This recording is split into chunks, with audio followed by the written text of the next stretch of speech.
አብይ ጾምን የምንጾመው የት ለመድረስ ነው? መቼስ 40 ቀን እየጾምን 40 ቀን ጾመን የት ነው የምንደርስ? ምንድን ይባላል መሰላችሁ? መንገድ የሚሄድ ሰው መጀመሪያ ማወቅ ያለበት የት እንደሚሄድ ነው። የት እንደሚሄድ ማወቅ አለበት። ከዚያ ቀጥሎ ደግሞ በየት በኩል እንደሚሄድ ያጠናል።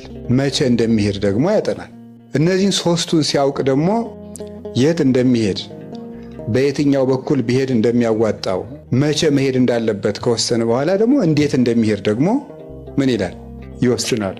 የሀገሩን ርቀት ያያል፣ መድረሻውን ያያል፣ የመንገዱን ስልት ያያል፣ ቀኑን ወስኗል። ከዚያ በኋላ ደግሞ እየፈጠንኩ ልሂድ፣ እየሮጥኩ ልሂድ፣ ብቻዬን ልሂድ፣ ከሰው ጋር ልሂድ የሚለውን ደግሞ ያዘጋጃል። መንገድ የሚሄድ ሰው እነዚህን ሳያውቅ መጓዝ የለበትም። ምን ይላል መሰላችሁ? አንድ ጸሐፊ የተውሶ ቃል ለመናገር ይቅርታ እየጠየቅኩኝ፣ ሚኒንግለስ ጆርኒ ቱዋርድስ ሚኒንግለስ ኤንድ። ምን ማለት ይመስላችኋል? ትርጉም የሌለው ጉዞ ትርጉም የሌለውን መጨረሻ ያመጣል። ትርጉም የሌለው ጉዞ ትርጉም የሌለውን ምን ያመጣል? መጨረሻ ያመጣል። ወይም ደግሞ ትርጉም የሌለው ጉዞ መጨረሻውም ትርጉም የለውም ነው። መጨረሻው የሚያምረው ጉዞ ሲታወቅ ነው። ያላወቁት መንገድ ካወቁት ሀገር አያደርስም። ካወቁት ሀገር የሚያደርሰው ባወቁት መንገድ ይሄዱ እንደሆነ ነው።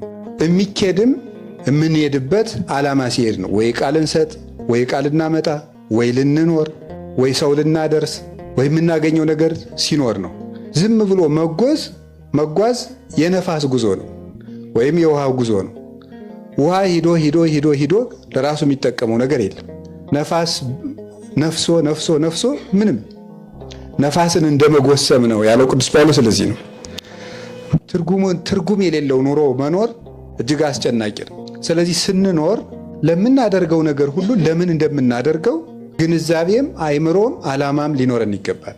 አብይ ጾምም ዓላማ ያለው ጾም ነው። ለምንድን ነው የምንጾመው? ምንድነው? የት ነው የምንደርሰው? ጾመን የት ነው የምንደርሰው?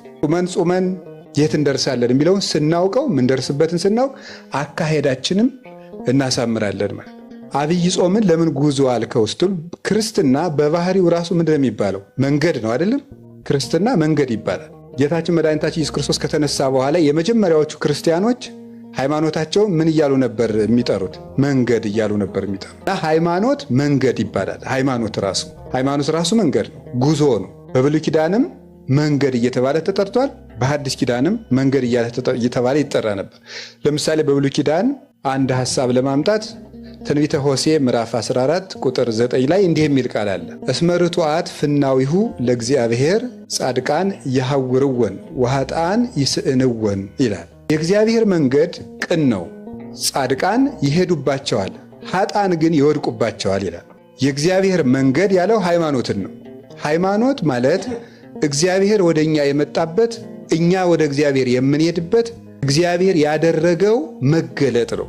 እግዚአብሔር ወደ ሰው ልጆች የቀረበው መቅረብ፣ የእግዚአብሔር ወደ እኛ መቅረብ፣ እኛን ወደ እሱ መሳቡ፣ እሱ ማንነቱን ለእኛ የገለጠው መግለጥ እርሱ ሃይማኖት ተብሎ ይጠራል። ስለዚህ ሃይማኖት ማለት ሰው ወደ እግዚአብሔር፣ እግዚአብሔር ወደ ሰው የሚመጣበት። እኛ ወደ እግዚአብሔር ከመሄዳችን በፊት እግዚአብሔር ወደ እኛ ነው የመጣው። ቀድሞ በጥንተ ፍጥረት እግዚአብሔርን በባህሪው ፈልጎ ሊያገኘው አይችልም፣ እግዚአብሔር ራሱን ካልገለጠ በቀር። ወደ ተገለጠው እግዚአብሔር እንሄዳለን እንጂ እኛ ያገኘነው እግዚአብሔር የለም። ራሱን ወደ እኛ የገለጠ እግዚአብሔር ነው እንጂ ያለ ሰዎች ፈልገው ተመራምረው ያገኙት እግዚአብሔር የለም። ለምሳሌ አብርሃም እግዚአብሔርን አግኝቷል፣ ሙሴ ጸሊም እግዚአብሔርን አግኝቷል እንላለን። ያን የተገለጠውን እግዚአብሔር ነው ያገኘ። እግዚአብሔር የሰው ልጅ መሻት ነው የምትባል እንጂ እግዚአብሔር እንደ ዕቃ ተፈልጎ አይገኝም። መሻት ይኑረን ነው። ለይትፈሳህ ልብ ዘይሐስሶ ለእግዚአብሔር፣ እግዚአብሔርን በሕግ በአምልኮ የሚሻ ሰው ደስ ይበለው ተብሏል። እግዚአብሔርን እንፈልገዋለን። የምንፈልገው መሻታችን ነው እንጂ እንደ ዕቃ እግዚአብሔር እንደዚህ ተደርጎ እግዚአብሔር የሚባል አካል አገኘው እንደዚህ ያለ ነው የሚባል አይደለም። ራሱን ነው እግዚአብሔር ለሰው ልጆች የገለጠ። ያ የተገለጠው እግዚአብሔር ወደ እኛ ራሱን የገለጠበት መንገድ ሃይማኖት ይባላል። እኛ ደግሞ እሱን ያን የተገለጠውን እግዚአብሔር አንድነቱን ሦስትነቱን አምነን የምንሄድበት ደግሞ መንገድ እርሱ ደግሞ ሃይማኖት ይባላል። ስለሱ የተቀበልነውን እውነት ተቀብለን ወደ እሱ የምንሄድበት ጎዳና እሱ ሃይማኖት ይባላል። ጌታችን መድኃኒታችን ኢየሱስ ክርስቶስ ወደዚህ ዓለም ምን አለ ነው የተባለው? ብሉይ ኪዳን ላይ ራሱ እግዚአብሔር አመጋገቡ ሰዎችን ሲመግብ የመንገድ ሥራ ነበር የሚሰራው አይደለም። እግዚአብሔር በገነት ምን ሲል ሰማ አዳም ነው የሚለው? ሲንቀሳቀስ ሰማ አይደለም የሚለው? እግዚአብሔር በገነት ሲንቀሳቀስ ሲያንኮሻኩሽ አዳም ሰማው ይላል። ከዚያ አብርሃም ላይ ስትደርሱ ምን በል ነው ያለው? ከዘመዶች ተለይተህ ምን በል ነው? ሂድ። መንገድ ነው አሁንም እግዚአብሔር የሚያሳየው ማለት ነው። መንገድ ነው የሚያሳየው። ወደ ግብፅ ምን አትበል፣ አትሂድ። መንገድ ነው ይሄ። ያዕቆብ ከየት ወደ የት ነው ሄደው? ከከነዓን ወደ ሶርያ ሄደ አይደለም? አሁንም ደግሞ ምንድን ነው ያለው እግዚአብሔር? ወደ ቤቴል ምንድን እንበል ነው ያለው? ተመለስ፣ ሂድ ነው የሚለው እግዚአብሔር ያዕቆብን። ከዚያ በኋላ ደግሞ ከወለደ በኋላ በሀገሩ መኖር ከጀመረ በኋላ ወደ ግብፅ ምን በል ነው ያለው? ሂድ፣ ወደ ግብፅ ውረድ። አሁንም ከግብፅ ወጡና የ40 ዓመቱ የእግዚአብሔርና የሰው ልጅ ግንኙነት የምን ግንኙነት ነበረ? የመንገድ ላይ ግንኙነት ነበረ። የመንገድ ላይ ግንኙነት ነበረ። ስለዚህ እግዚአብሔር የመንገድ አምላክ ነው ማለት ነው። እኛም መንገደኞች ነን ማለት። እግዚአብሔር ደግሞ የመንገዳችን መሪ ነው። ስለዚህ ቅዱስ ዳዊት ምን አለ? ምርሃኒ እግዚኦ ፍኖተከ እንተ ባቲ አሐውር፣ አቤቱ የምሄድባትን መንገድ ምራኝ ብሎ ይጸልይ ነበር። አርት ፍኖቴ ወሁረቴ፣ መንገዶችን አቅናልኝ አካሄዴንም አሰማምርልኝ ያለ ይለምነው ነበር። ስለዚህ አባቶቻችን ወደ እግዚአብሔር የሄዱበት ነበር። አምላኬ አምላኬ ገይሳቤከ፣ አምላኬ ፈጣሪ ወደ አንተ ምን እላለሁ ነው እገሰግሳለሁ። ጸማት ነፍሴ አንተን ተጠማች፣ ማይዜ እበጽሕ ወእሬ ገጾ ለአምላኬ። ደርሼ የፈጣሪን ፊት የማየው መቼ ነው? ጉዞ ነው። ወደ ሰማይ የሚደረግ ጉዞ፣ መቃተት፣ ናፍቆት ነው ሃይማኖት። ወደምንፈልጋት ወደ ነፍሳችን መዳረሻ ወደባችን ስለሆነ ከጥፋት አድኖ የሕይወት ወደብ ወደሚሆነን ወደ ክርስቶስ የሚደረግ ጉዞ ነው ሃይማኖት። ከዛ ጌታችን መድኃኒታችን ኢየሱስ ክርስቶስ ወደዚህ ዓለም መጣ። ይኸው መንገድ ነው። ይህም እኮ እግዚአብሔር ከሰማይ ወደ ምድር መጣና እናቱ የወለደችው የት ላይ ነበር የወለደችው? መንገድ እየሄደች ነው የወለደችው። ቤተልሔም ላይ መንገድ ልትቆጠር ሄዳ እዚያ መንገድ ላይ ነው የተወለደ። እንደተወለደ ምንድን ነው ያደረገው? መንገድ ነው የጀመረው። ወዴት ነው ሄደው? ወደ ግብፅ ነው ሄደው። ግብፅ ተመልሶ ወዴት ነው ሄደው? መንገድ ነው ሄደው። የት ነው ሄደው? ናዝሬት። በናዝሬት ሲያድግ ምን እያደረገ ነው ያደገ? እየሄደ ነው ያደገው። ከየት ወደ የት? ገሊላ ወደ ናዝሬት ወደ ኢየሩሳሌም እየሄደ ነው ያደገው። በምድር ላይ አንሶ ሰው ውስተ ምድር አይደል ያለ ቅዱስ ኤፍሬም። በምድር ላይ ምን አለ ነው? ተመላለሰ ነው። ሊጠመቅ ምን አለ? ሆረ ኢየሱስም ገሊላ ሀበ ዮሐንስ፣ ሄደ። 40 ቀን ሲሞላው ሊጾም ወደ ምድረ በዳ ምን አለ? ሄደ። ተመልሶ ደቀ መዛሙርቱን ደግሞ የመንገድ ወግ ነው ያወጋቸው። ምንድን ነው ያደረገው? ና ምን በለኝ ነው ትለወኒ፣ ምን በለኝ ነው ያለው? ከተለኝ ነው ያላቸው። መንገድ ነው ሃይማኖት። ክርስቶስን ማምለክ መንገድ ስለሆነ ደቀ መዛሙርቱን ሲመርጥ የመረጠበት ቃል ተከተለኝ የሚል ቃል ነበረ። ለጊዜው በእግር ፍጻሜው በግብር እያሉ አባቶቻችን እንደተረጎሙት። ከዚያ በኋላ ደግሞ መጨረሻ ላይ ምንድን ያደረገ? መስቀሉንም ተከተለኝ አለችው። ዘይፈቅድ ይትለወኒ ይጽላ ነፍሶ ያጥብ ወይ ጽሩ መስቀለ ሞቶ ወይ ትለወኒ። እኔ ሊከተለኝ የሚወድ ሰው ቢኖር ሰውነቱን ይጥላ፣ ራሱን ይካድ፣ ለሞት የሚያደርሰውን መስቀል መከራ መስቀል ተሸክሞ እኔን ይከተለኝ ነው ያለ። እኔን ይከተለኝ ማመን ክርስቶስን መከተል መንገድ ነው። ሲያስተምርም ምንድን ነው ያላቸው? እኔ ራሴ ምንድን የነበር ያላቸው? መንገድ ነኝ። አነ ውእቱ ፍኖተ ጽድቅ ወሕይወት፣ እኔ የሕይወት መንገድ ነኝ ነበር ያላቸው። ዮሐንስ 14:6 ሄደን የምንደርሰው ስትለው ሕይወት እኔ ጋር ነው የምትደርሱት። እንዲህ ያለመሆኑ ማረጋገጫ እውነት ምንድን ነው ስለው እኔ ራሴ ምንድን ነኝ አላቸው? እውነት። በየት አድርገን ነው የምንሄደው? እኔ መንገድ ነኝ ብሎ መለሰ። ከዚያ በኋላ ቅዱሳን ሐዋርያትን ከዚያ በኋላ ከቀራኔዮ ከሊጦስተራ ወደ ቀራኔዮ መስቀል ተሸክሞ ምን አለ? ተነስቶ ደግሞ ወደ ኤማዎስ ከደቀ መዛሙርቱ ጋር ምን አደረገ? ሄደ። ከትንሣኤ በኋላ ወዴታ ሄደ? ወደ ሰማይ አረገ። ከዚያ ተመልሶ ምን ያደርጋል? ይመጣል። ገርነ ሁሉ እኮ መጽእ ካዕበ ወነሣእክሙ ከመ ታህልዉ አንትሙ ሀበ ከዋነ፣ ተመልሼ እመጣለሁ እናንተም እኔ ባለሁበት ትኖሩ ዘንድ እወስዳችኋለሁ። ስለዚህ ይወስደናል።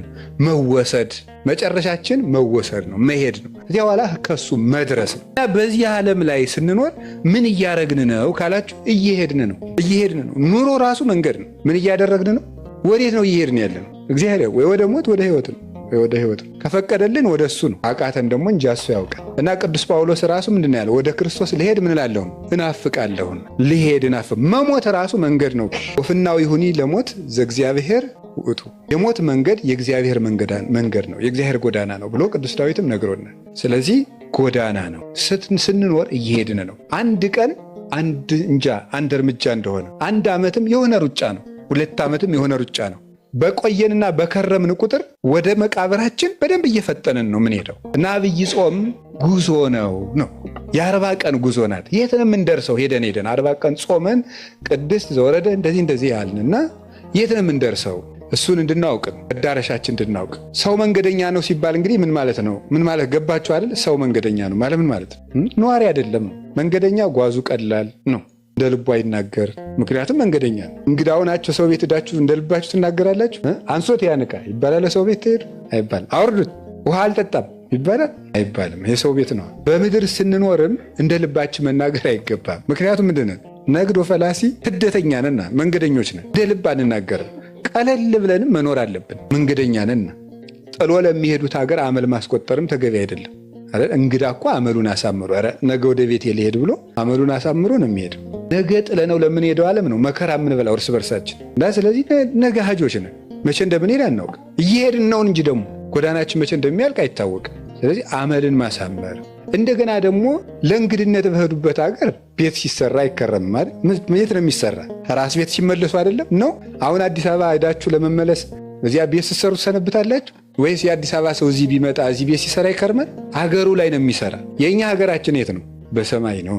ቅዱስ ዮሐንስ አፈወርቅ እንዲህ ይላል፣ 2 ሀገሮች ቢኖሩ አንዲቱ ሀገር ዘንድሮ እሳት ሊበላት ነው ብትባል፣ አንዲቱ ሀገር ደግሞ ለሁል ጊዜ ትኖራለች ብትባል የት ቤት መስራት ትፈልጋላችሁ ይላል። የት ነው የምትሰሩት? የማይቃጠለው ነው አይደል? ስለዚህ እነዚህ ያሉች ደግሞ ምን ያደርጋል? እነዚህ ሰማያት ደግሞ ይጠፋሉ። እነዚህ የምናያቸው ምድሮች በማይጠፋው ዓለም ምን አለኝ ማለት ይገባል። ስለ እውነት በዚህ ዓለም ራሳችንም ሰርተን ሆነ ሰውም ሰርቶልን መጠለያ ጎጆም አለን፣ መጠለያ ልብስም አለን። በዚያኛው ዓለም ግን ምን ይጠብቀኝ ይሆን ብሎ ማሰብ ይገባል። የሚሄድ ሰው መድረሻውን ይመሽብኝ ይሆን? አውሬ ይበላኝ ይሆን? ክረምት ከሆነ ውሃ ይሞላብኝ ይሆን? በጋ ከሆነ ይቀትርብኛል እያለ እያሰበ ነው የሚሄደው እና እያሰብን መኖር አለብን። የሚጾም ሰው ሞቱንም ትንሣኤውንም እያሰበ ነው የሚጾሙ። ምን እያደረግን እንሄዳለን የሚለውን መንገዳችን እንድናውቅ ነው። ጾሙ ምንድን ነው? አብይ ጾም። አሁን አብይ ጾም የሚባለው ጾም ታውቃላችሁ። ጾም ማለት መከልከል ነው። ተከልኦተ ብእሲ እመብል፣ የሰው ልጅ በጊዜ እውቅ በታወቀ በተሰፈረ በተለካ ጊዜ ከመብል መከልከሉ ጾም ይባላል። በታወቀ ጊዜ ጾም ማለት ባጭሩ መከልከል ማለት ነው። ፍትሕ መንፈሳዊ አንቀጽ 15 ቁጥር 1 ላይ እንደተጻፈው ጾም መከልከል ነው። መከልከል ነው ጾም። ይሄ ፍቹ ዝም ብሎ ዘይቤያዊ ፍቹ ነው። ግዕዙ ወደ አማርኛ ሲተረጎም ነው መከልከል የሚሆነው። መንፈሳዊ ፍቹ ግን ጾም ምንድን ነው? ጾም ምን ይመስላችኋል? ጾም ሰማያዊ መልካችንን መጠበቅ ነው። ሰማያዊ መልካችንን እኛ የተፈጠርነው በማን መልክ ይመስላችኋል? ኦሪት ዘፍጥረት ምዕራፍ 1 ቁጥር 26 ላይ እንደተጻፈው በማን መልክ ነው የተፈጠርነው? በእግዚአብሔር መልክ ነው የተፈጠርነው። በእግዚአብሔር አርአያና መልክ ከተፈጠር እግዚአብሔር ይበላል አይበላም? ጥያቄው ራሱ አይበላም አይደል እንዴ? ይበላል አይበላም? አይበላም። እና ምን ጾመው ወደ የትኛው መልካችን ለመሄድ ነው? እግዚአብሔርን መስለን ስለተፈጠር ወደማይበላው መልካችን ለመሄድ። መጨረሻ ላይ መንግሥተ ሰማያት እንበላለን አንበላም? አንበላም። እና ወደዚያኛው ዝግጅት እያደረግን ጾም ማለት ወደ ትክክለኛ መልካችን መመለስ ማለት ነው። ወደ ተፈጥሯችን መመለስ ነው። ይሄ የሚበላው ስጋ ራሱ መጨረሻ ላይ በማይበላ ሕይወት ነው የሚኖረው። ስለዚህ እግዚአብሔርን ወደምንመስልበት መልክ መሄድ ነው ጾም ማለት። ሰማያዊነት ነው። ይውላችሁ የኛ ኦርቶዶክሳዊት ተዋሕዶ ቤተክርስቲያን ስንዱ እመቤት የሆነችው እናታችን ከዓመት ካሉት ቀናት የምታበዛው ምኑን ነው? በቃ ጠቅላላው ሕይወታችን ማንን ወደ መምሰል እንዲያድግ ነው። አሁን ብዙ ሰው ምን ይላል? እንዲሁ ኦርቶዶክስ መሆን ያደክማል። ምክንያቱም ጾሙ ቀኑ ምንድን ነው? በጣም ብዙ ነው።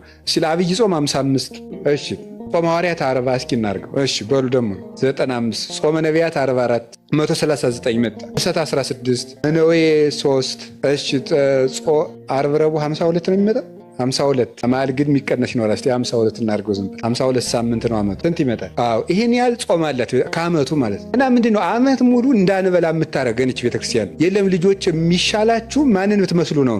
ፈጣሪያችሁን ብትመስሉ ነው። ይሄማ መብላቱ የማን ነው? የበሬ ነው።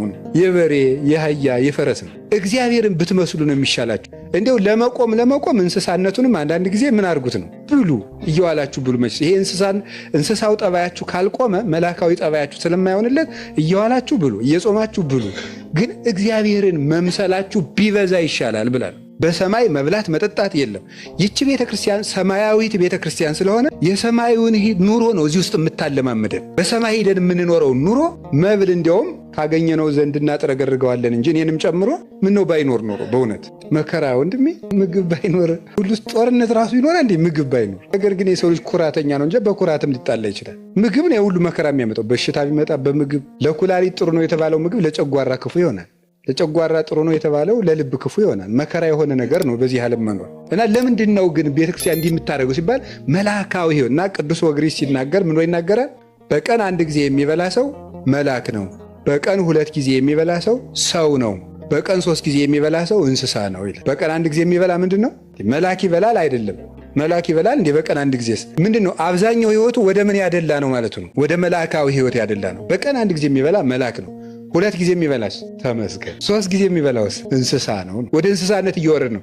ከ3 ጊዜ ወደ 2 ጊዜ ስትቀንሰው ሰው ትሆናለህ። ወደ 1 ጊዜ ሲያመጡት ደግሞ አባቶቻችን የሚኖሩት በገዳም ዘግተው ትርምት እያዙ የሚኖሩት ደግሞ እነሱ ምን ይሆናሉ? መልአክ ይሆናሉ ማለት መልአክ ይሆናሉ። ጾም ማለት ይሄ ነው። ጾም የሚጾም ሰው ስጋሁ ለጸዋሚ ኢይትካህሎ ከመ ይኑም ኩላ ሌሊተ ፊልክስዩስ ሲናገር መጽሐፈ መነኮሳት የጾመኛ ሰው ሰውነት ሌሊቱን ሙሉ ተኝቶ ማደር አይቻለውም ይላል። ጾም የትጋት ምንጭ ነው። ትጋት የሚገኘው ከጾም ነው። ሰው በልቶ ትጉ ሊሆን አይችልም። እንዲያውም በጣም ምን ያደርጋል መሰላችሁ? ሰው ሲበላ ምንድን የሚያደርገው ሰውነት አይምሮ ጭምር ምግብ በመፍጨት እንደሚሳተፍ ታውቃላችሁ አይደል? ልብም ጭምር አይምሮም ጭምር ይሳተፋል። እና ጭንቅላት ይሄ አይምሮአችን አስተዳዳሪ ነው። ጭንቅላት ምንድን ነው? አስተዳዳሪ ነው። ማንን የሚያስተዳድር? እጅን፣ እግርን፣ ኩላሊትን፣ ሳምባን፣ አጠቃላይ ሰውነትን ማንም የሚያስተዳድር ይሄን የሚያስተዳድረው እና ኮድ የምን አካል ነው? አንድ ግዛቱ ነው። የማን? የጭንቅላት። እና ምግብ አጥብቆ ሲሰጠው ምግብ መፍጨት በግዛቱ ውስጥ በጣም ከፍተኛ ስራ ስለሆነ እዚያ ላይ ይጠመዳል። እዚያ ላይ ሲጠመድ ማሰብ አይችልም ነው። ማሰብ አይችልም። ምክንያቱም ያንን ግዛቱን በማስከበር ተጠምዷል ማለት። ያን በማስፈጨት ባይድ ነገር ስለተከመረበት እሱን ነገር ስፍራ እስከሚያይዝ ጓዙን ስፍራ እስኪያስይዘው የማሰብ አቅም ያጣል። እና ለዚህ ነው የማይጾም ሰው ሐሳቡ ቅርብ ነው። ምንም በቀዝ እቅዱም ቅርብ እና እንቅልፉ መከራ ነው። ስለዚህ ምን ይላል? አይምሮ ሰውነትን ማንቃት አንድ ስራ ይሆንበታል። ምግቡን ደግሞ ትእዛዝ ሰጥቶ ማስፈጨት አንድ ስራ ይሆንበታል። ስለዚህ ምን ያደርጋል? ሰውየውን ተኛ ቆይ ምግቡን ልፍጨው ይልና ምን ያደርገዋል? አስተኝቶ ይፈጫል ማለት። ሰውየውን ያስተኛና ምግቡን ስለሚፈጭ ሰውየው በዛ ጊዜ መነሳት ያቅተዋል ማለት። እና የጾመኛ ሰው ሰውነት ንቁ ነው ይላል። ጾም እማ ለጸሎት እህታ ለአርምሞ ወጥንት ለኩሉ ገር ሰናይ። የጸሎት ማር ይስሐቅ ሲናገር ደግሞ ጾም ምንድን ናት ያለ? የአርምሞ ምኗ ናት? እህቷ ናት ይላል። ታላቅ እህቷ ናት። አርምሞን ዝም ማለትን፣ መረጋጋትን፣ መስከንን የምታመጣው ማናት? ጾም። እማ ለምን? ለጸሎት። የጸሎት እናቷ ናት። ጸሎትን የምትወልዳት ማናት? ጾም ናት። የሚጾም ሰው ጸልይ ነው የሚያሰኝ። አይምሮ የተሳለ ነው። አንደበቱ ስል ነው። ልቡናው የተከናወነ ነው። ሐሳቡ ክት ነው። ስለዚህ የጸሎት እናት ናት። ነቃ ለአንብ የንባ ምንጭ ናት። ሁልጊዜ የሚበላ ሰው ማልቀስ አይችልም። በነገራችን የሚጾም ሰው ነው። አሁን ከዓለም እኮ ተቃራኒ ነው። የዚህ ዓለም ነገር እኮ እና ክርስትና እንደተቃረኑ ነው የሚኖር። አሁን ካልጠጣህ የትኛውን ውሃ ታነባዋለህ ነው አይደል የሚለው። በሳይንስ ቢሆን ኖሮ ብናዋጋ ካልጠጣህ አሁን የት እንባ ይመጣል? እንዲሁም ቅዱሳን ሲበቁ ውሃ ወደ አለመጠጣት ሲሄዱ እንባቸው ምን ያደርጋል? እያጸር ውይዙ ነው እኮ የሚለው። እንባቸው ፈጽሞ የማይቆም ነው የሚሆን እንደ ሰንዋ፣ ለዚያውም አይን የማይቆጠቁጥ ያለ ስስት የሚወርድ እንባ ነው የሚኖራቸው። የእነ አቡነ ገብረ መንፈስ ቅዱስ፣ የእነ አቡነ ተክለ ሃይማኖት፣ የእነዚህ ከዋክብት እንባቸው ምንጭ ነው። የክርስቶስን ሕማም እያሰቡ ማለት ነው። የንባ ምንጭ የጸሎት እናት የአርምሞ እህቷ ማናት? የጥንት የገድል የተጋድሎ ሁሉ መጀመሪያ ጾም ነው። ተጋድሎ ሙሴ 40 ዓመት ሕዝብን የመምራትን ገድል የጀመረው ምን በማድረግ ነበር? በመጾም ነው የጀመረው። ክርስቶስ ራሱ መድኃኒታችን ኢየሱስ ክርስቶስ ዓለምን የማስተማር ገድልን የጀመረ ምን አድርጎ ነው? መጀመሪያ ጾሞ ነው። ሁሉ ነገር ተጾሞ ይጀመራል። ክርስትና ስንነሳ ቅዳሴውን የጀመርነው ምን አድርገን ነበረ? ጾመን ነው የጀመርነው። ቅዳሴ ከተገባበት ጀምሮ እስከምንቆርበት ሰዓት ሕፃናት ይጾማሉ። ታውቃለች? ይጾማሉ። ጌታቸው ተጠምቆ ምን አድርጓል? ጾሟል። እነሱም የእናታቸውን ጾም ቅዳሴ እስኪያበቃ ይጾማል። እየተሳተፉ የፈለገ ቢያለቅሱ ስጦታ አይሰጥ። ቅዳሴያን መጾም አለባቸው። ጾም መጀመር ነው። ጋብቻ የሚያገቡ ሰዎች በጾም ነው ትዳራቸውን የሚጀምሩ። ሰርጉ ከተፈጸመበት ቀን ጀምሮ ተክሊል ይፈጸምና ተክሊል ከተፈጸመ በጋራ ከቆረቡ በኋላ በተክሊልም ካልሆነ በቁርባን የሚጋቡም ከሆነ ድንግልና የሌላቸው በቁርባን ካገቡ በኋላ 40 ቀን የመጾም ግዴታ አለባቸው። ትዳር ለምን? ገርል ነዋ። ገርል እኮ ነው። ማረፊያ አይደለም፣ ድግስ ቤት አይደለም፣ ገርል ነው። እንኳን ከሰው ጋር ብቻን መኖር ከባድ ነው አይደል? ሰው እኮ ሲያገባ ከቀላል ወደ ከባድ ነው፣ ከከባድ ወደ ቀላል ነው የሚሄድ። ከቀላል ወደ ከባድ ነው የሚሄድ። ሌላ ሰው ጋር ጨምሮ እንዲያ ማለት ማለት የሌላ ሰው ጭምር ሐሳብ። ድሮ እንዳሰብክ ትተኛለህ፣ እንዳሰብክ ትበላለህ፣ እንዳሰብክ ትተኛለህ፣ እንዳሰብክ ትነሳለህ። ሰው ስትጨምር ግን እንዳሰብክ የት ነው የምትሄድ? ጠያቂ አለህ ማለት ነው። አለቃ አለህ፣ ተቆጣጣሪ። ስለዚህ ገርል ነው ትዳር፣ ገርል ነው። ገርሉን የምትጀምረው ጾመህ ነው። 40 ቀን ይጾማል። አሁን ብዙ ትዳር ፍቅር የሌለው ከንቱ ትዳር የሆነበት ምክንያት እንደተጋቡ አይጾሙ። ስለዚህ ረድኤተ እግዚአብሔር ይለያቸዋል። 40 ቀን ግን ከተጋቡባት ቀን ጀምሮ 40 ቀን ይጾሙና በ40ኛዋ ቀን ስጋው ደግሞ እንደገና ተቀብለው ሰርግ ይደረጋል። መደገስ ይችላል፣ አለመደገስ ይችላል። ምክንያቱም ክርስቶስ 40 ቀን ከጾመ በኋላ የት ተገኘ? ሰርግ ቤት ውስጥ ተገኘ ማለት። ስለዚህ እሱም ገርል ነው። ምንኩስና ምንድን ነው? ገርል ነው አይደለም? ገርል ዋናው ገርል። ምንኩስና የሚጀመረው ምን ተደርጎ ነው? ተጾሞ ነው። ሰው ከመነኮሰ በኋላ ስንት ቀን ይጾማል? ከመነኮሰበት ቀን ጀምሮ 40 ቀን ይጾማል። 40 ቀን ለዚያውም ልብሱን ሳያወልቅ ሰውነቱን ሳይታጠብ። እንዲያውም አብዛኛው የመነኩሴ መከራ ያለች 40 ቀኗ ውስጥ ነው። ስቃይ የሆነም ፈተና ጠቅላላ የዲያብሎስ ጦርነት የሚከፈተው እዚህ 40 ቀን ውስጥ ነው። አሁን ይህን ማስረዳት አይቻልም። የመነኮሰ ብቻ ነው የሚያውቀው። ብቻ እንዳለው ማሳወቅ ግን ጥሩ ነው። አለው ብቻ ማለት ዝም ብሎ ማለት ምን ያህል ነው መጠኑ? መንኩሳችሁ ወቁት አደላችሁ ነገር። እሱም በጾም ነው የሚጀምረው። ክህነት ሲሰጥ በጾም ነው የሚጀምረው። አሁን ይኖር አለ እንጂ አባቶቻችን ዲቁና ሰጠው ለዲያቆኑ ምን ይሰጡታል? ጾም ይሰጣል። ቅስና ሰጠው ለቄሱ ምን ይሰጡታል? ጾም። ክህነት ገርል ነው፣ ለሱም ጾም ይሰጣል። ሁሉም በጾም ነው የሚጀመረው። ለምን? መዳረሻችን ጾም ነው። መንግስተ ሰማያት ውስጥ የጾም ኑሮ ነው፣ ያለ መብላት ኑሮ ነው። በጾም የተጀመረው በጾም ወደሚኖርበት ህይወት ያደርሳል። ጾም ማለት እንደዚህ ያለ ነው። ጾም ትፌውስ ቁስለ ነፍስ ይላል ደግሞ ቅዱስ ያሬድ። ጾም የነፍስን ቁስል ምን ታደርጋለች? ትፈውሳለች። ወታጸምም ፍትወታተ ኩሉ ዘሥጋ፣ የስጋን ፍትወት በሙሉ ጸጥ ታደርገዋለች። አርፈ ቁጭ በል ትለዋለች። ማናት እንዲያ የምታደርገው? ጾም። የነፍስን ቁስሏን የምትፈውሳው ጾም ናት ተብሎ እንግዲህ ፈውስ ነው፣ ምንጭ ነው ብያቸዋለሁ። መላካዊ ህይወት ነው፣ እግዚአብሔርን የሚያስመስል ህይወት ነው፣ የመንግስተ ሰማያት ኑሮ ነው ጾም። ለዚህ ነው የምንጾመው። ፍኖተ ክርስቶስም ነው፣ የገድል መነሻም ነው፣ የጸሎት ምንጭም ነው። አጋንንትም አይወዱም። ልንገራችሁ፣ አንድ ሰው ገበታ አለ። ገበታው ውስጥ ውሃ እርጥብ ሲሆን ነው ደረቅ ሲሆን ነው ትንኝ የሚመጣው? እርጥብ ሲሆን ነው አይደለም? አዎ እርጥብ ሲሆን። እንደዚህ ሁሉ ከማይጾም ሰው ሰውነት ማን ይሰበሰባል? አጋንንት ይሰበሰባሉ። አጋንንትን ዝንብ ወይም ትንኝ አድርጓቸው ይሰበሰባሉ። ደረቁ አይሰበሰቡ። አጋንንት ከበው የሚያስጨንቁት የማይጾምን ሰው። የሚጾምን ሰው አይፈትንም ማለት እንዳልሆነ ሁሉ ማለት ነው። እሱ ራሱን የቻለ ጎዳና አለው። ስለዚህ ያስጨንቃሉ። ጥያቄ፣ እሳት እየነደደ እንጨት ብንጨምርበት እሳቱ ምን ያደርጋል? ይጨምራል። እንጨቱን ወጣ ብናደርገውስ ይጠፋል? እንዲህ እሳቱ። አዎ እንጨት ምንድን ነው? ምግብ። እሳት ምንድን ነው? እንደዚያ ነው። ስለዚህ እንጨቱን ወጣ ስናደርገው እሳቱ ምን ያደርጋል? ይጠፋል ነው። ጾም ታጸምም የተባለ ለዚህ ነው። ጭጭ ነው የምታደርገው፣ እረፍ የምትለው እንጨቱን መቀነስ ነው። ይሄ ነው ጾም። ከዚያ አብይ ጾም እንፈታ ነው። አብይ ጾም ደግሞ ታላቅ ጾም፣ ከጾም ደግሞ በላይ ታላቅ ጾም የተባለው ጾም ነው። ለምንድን ነው አብይ ጾም ታላቅ ጾም የተባለው የሚለው? እንግዲህ አብይ ማለት ታላቅ ማለት ነው።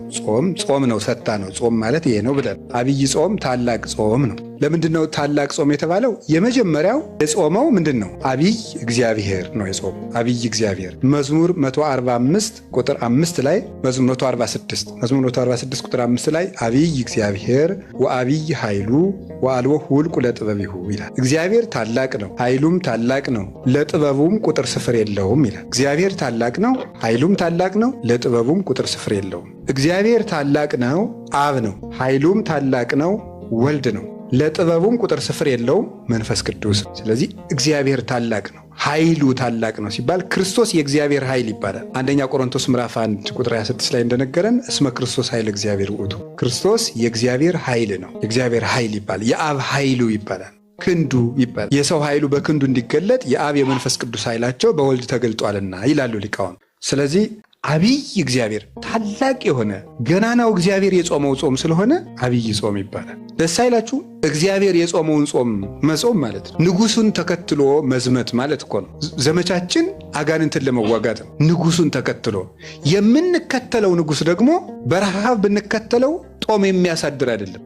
ራሱን የህይወት እንጀራ አድርጎ የሚመግብ ነው። ከክርስቶስ ጋር የጾመ የሚመገበው ክርስቶስ ነው። ከክርስቶስ ጋር የጾመ ሰው ስለዚህ ገናና ጾም የሚያሰኘው የምንጠግብበት ነው። የምንጠግበው ክርስቶስን ነው። ከንጉስ ጋር የተራበ ንጉሱ በነገሰ ጊዜ የንጉስ ማዕድ ይሳተፋል። ከክርስቶስ ጋር የተራበ ሰው ክርስቶስን መመገብ ይችላል። ይሄ ጾም የምንራበው ከክርስቶስ ጋር። ጾመ ነቢያትን ስንጾም ነቢያትን የእናንተ ረሃብ ረሃባችን ነው ማለታችን። እናንተ ጽድቅ ፍለጋ ነው የተራባችሁ ነው፣ እንሳተፋችኋለን። አባቶቻችን ሐዋርያትን ስንጾም የእናንተ ረሃብ ረሃባችን ነው፣ እናንተ ተርባችሁ ያገኘታችሁን ጸጋ እግዚአብሔር ይስጠን ነው። አብይ ጾም ስንጾም ግን እግዚአብሔር ሰው ሆኖ የተራበው ረሃብ ረሃባችን ነው ለማለት ነው። ያንተ ረሃብ ረሃባችን ነው ማለታችን ነው። ይህን የምንሳተፍ የክርስቶስን ረሃብ ንጉሥ ክርስቶስ ስለጾመው አብይ ጾም ይባላል። በገጠር ሁዳዴ ጾም ይባላል። ሁዳዴ ጾም ሰምታችሁ ታውቃላችሁ አይደል? ሁዳድ ማለት የንጉሥ እርሻ ማለት ነው። ሁዳድ ኮድድ፣ ኮደደ፣ መኮደድ ይላሉ እነሱ ናቸው። ልታስኮድደኝ ነው ይላል። ሁዳድ እርሻ ሄዷል ገሌ ከተባለ ትልቅ ሰው የባለስልጣን እርሻ ሊያርስዷል ማለት። በዚያ መቅረት በጣም ከባድ ነው። በዚያ እርሻ የቀረ ሰው ሊኖር ነው ላይኖር ነው። ምክንያቱም የማን እርሻ ነው? የንጉሥ እርሻ ነው። እና ሁዳዴ ጾም ሰፊ እርሻ ማለት ነው።